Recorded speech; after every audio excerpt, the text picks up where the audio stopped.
ఈరోజు మనం సోయా ఆకు, తెలుసు కదా, సోయా ఆకు కొత్తిమీరలాగా కనిపిస్తుంది. దీంతో ఇదేను పెసరపప్పు కలిపి కూర చేసుకుందాం. చాలా బాగుంటుంది రుచి. చేసుకోవడం అన్నీ రెడీగా ఉంటే కనుక 10-15 నిమిషాల్లో తయారైపోతుంది. అయితే దీనికి ఏంటిదంటే పెసరపప్పుని ఒక కప్పు తీసుకొని ఈ కప్పు తీసుకున్నాం. అదే కప్పుతోటి మనం సోయా ఆకుని కట్ చేసుకున్నాం, సన్నగా కట్ చేసి పెట్టుకున్నాం, నానబెట్టుకున్నాం. ఒక గంట సేపు నానబెట్టేసి పక్కన పెడదాం. నానబెట్టుకుని ఉంచుకుందాం ఒక గంట సేపు. అది రెడీగా ఉంటే కనుక ఫాస్ట్గా అయిపోతుంది.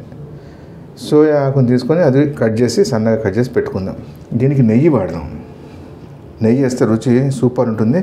అయితే సోయా ఆకు టేస్ట్, ఫ్రాగ్రెన్స్ చాలా బాగుంటుంది. రుచి అది చేస్తుంటే మనకి తెలిసిపోతుందండి. అది మనకు పుదీనా స్మెల్ లాగా, దాని స్మెల్ లాగా చాలా బాగుంటుంది. అంటే పుదీనాది ఒక రకమైన స్మెల్, దీని ఒక రకమైన స్మెల్, టేస్ట్ అద్భుతంగా ఉంటుంది. రైట్. ఒక 2-3 చెంచాల నెయ్యి పడుతుంది. పసుపు ఒక 1/2 టేబుల్ స్పూను, ఉప్పు 1 టేబుల్ స్పూను, అటు ఇటుగా చూసుకుందాం. ఒక 2 టేబుల్ స్పూన్ల కారం, జీలకర్ర, ధనియాలు, గరం మసాలా 3 కలిపేసాను. 3 కలిపి ఒక్కొక్క టేబుల్ స్పూను. మళ్ళీ జీలకర్ర కావాలి, మనం వేయించుకుందాం జీలకర్రని. ఇది కొద్దిగా కారం సుర్రుమనాలి. కొద్దిగా కారం తగిలితే కూర బాగుంటుంది. అందుకనే 1-2 మిరపకాయలు ఎక్కువనే వేసుకుందాం. నేను 7-8 వేస్తున్నాను. కారం అది చూసుకొని మీరు వేసుకోండి. మీరు కారం తినగలిగితే కనుక 7-8 వేసుకోండి, లేకపోతే 1 మిరపకాయతో సరిపెట్టుకోండి.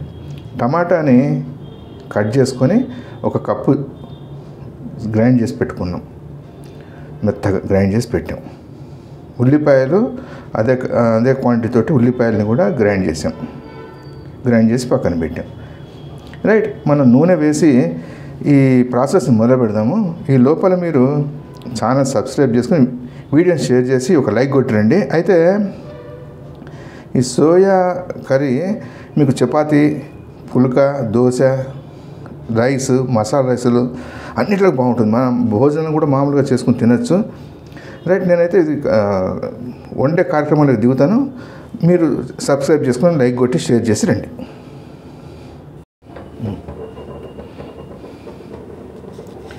ఇప్పుడు మనకి నెయ్యి కాగింది. జీలకర్ర వేసేసాము. జీలకర్ర వేసి ఉల్లిపాయ పేస్ట్ చేసి పెట్టుకున్నాం కదా, అది వేద్దాం. అది వేసి అది కొద్దిగా పచ్చివాసన పోవాలి. అయితే మీరు ఇక్కడ అల్లం వెల్లుల్లిపాయ తినేటువంటి అలవాటు ఉంటే కనుక ఉల్లిపాయలు వేసే ముందరే అల్లం వెల్లుల్లిపాయ పేస్ట్ వేసేసేయండి. మనం తీసుకున్న క్వాంటిటీకి 1-1.5 చెంచా సరిపోతుంది. వేసి అది పచ్చివాసన పోయినట్టు మనకి ఎట్లా తెలుస్తుంది? కింద అడుగుని పట్టుకుంటుంది, అడుగంటుతుంటుంది. అది అల్లం వెల్లుల్లిపాయ పేస్ట్. అప్పుడు ఉల్లిపాయ ముద్దేయండి. అడుగు పట్టుకుంటుందంటే వేగిపోయిందని అర్థం. పచ్చివాసన పోయింది, వేగింది, అల్లం వెల్లుల్లిపాయల పేస్ట్ అని అర్థం. తర్వాత ఉల్లిపాయ పేస్ట్ వేసేయండి. ఉల్లిపాయ ఏమవుతుందంటే వేగిన తర్వాత నూనె ఇప్పుడు గుంజుకుంటుంది లోపలికి. వేగిన తర్వాత వదిలిపెట్టేస్తుంది నూనెని. అది కలర్ కూడా మారుతుంది. రైట్. నేను ఇప్పుడు ఇది వేగిన తర్వాత మళ్ళీ నెక్స్ట్ స్టెప్కి టమాటాలు వేసుకుందాం, వస్తాను మీ దగ్గరికి. వేగిపోతుంది. ఇప్పుడు ఏం చేద్దాము? పచ్చిమిరపకాయ వేసేసుకుందాం. పచ్చిమిరపకాయ ఇది కారం ఉండాలని చెప్పా కదా. మీకు కారం వద్దు అనుకుంటే కనుక ఉల్లిపాయలు వేసే ముందరే అల్లం వెల్లుల్లిపాయలు వేగిన తర్వాత పచ్చిమిరపకాయలు వేసి 1 నిమిషం వేగనివ్వండి. వేగితే కొద్దిగా నూనె కారాన్ని చంపేస్తుంది. రైట్. ఇదేం చేద్దాం ఇప్పుడు?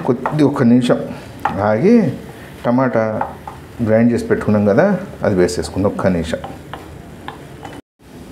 1 నిమిషం ఎందుకు? మనం పచ్చిమిరపకాయ వేసుకొని టమాటా గ్రైండ్ చేసి పెట్టుకున్నాం కదా, అది వేసి కొద్దిగా ఉప్పు వేసుకుందాం. ఉప్పు వేస్తే టమాటా తొందరగా మెత్తబడిపోతుంది. అంటే అది ఆల్రెడీ మెత్తగా ఉన్నది, వేగిపోతుంది.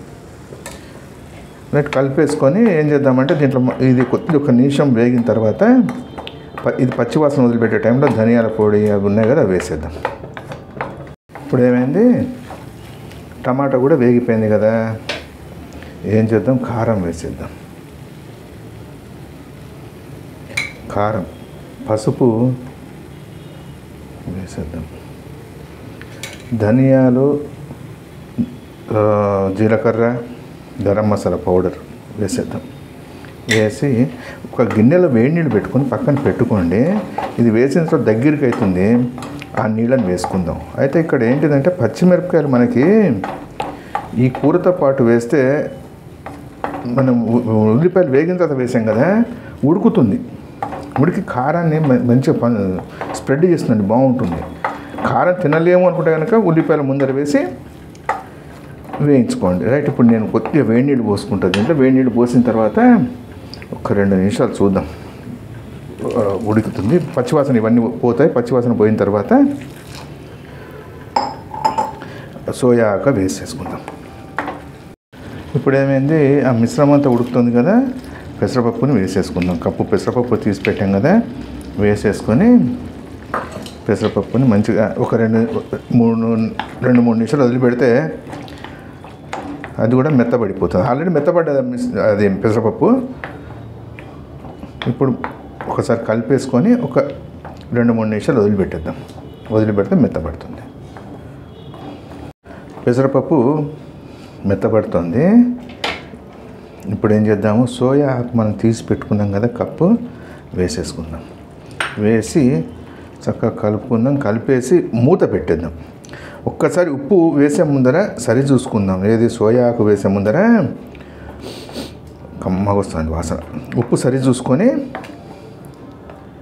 మనం సోయా ఆకుని వేసేసుకుందాం. రైట్, ఇప్పుడు మూత పెట్టి ఒక మ్యాక్సిమం 5 మినిట్స్లో ఉడికిపోతుంది. మనం మూత పెట్టి ఒక 3-4 నిమిషాలు వదిలిపెట్టేసాం కదా, కమ్మగా వస్తుందండి వాసన, బాగుంది. ఇది టేస్టే సపరేట్ టేస్ట్ అండి, ఇది బాగుంటుంది. దీని రుచి మీరు మీకు పట్టుకుంటే కనుక రెగ్యులర్గా చేసుకుంటారు, చాలా బాగుంటుంది టేస్ట్. రైట్, ఇది అయిపోయింది, దింపేసుకుందామండి. కర్రీ కంప్లీట్ అయ్యే టైంలో దింపేసుకున్న ముందర మనం ఏం చేసాం, కొత్తిమీర జల్లేసుకున్నాం, దింపేసుకున్నాం.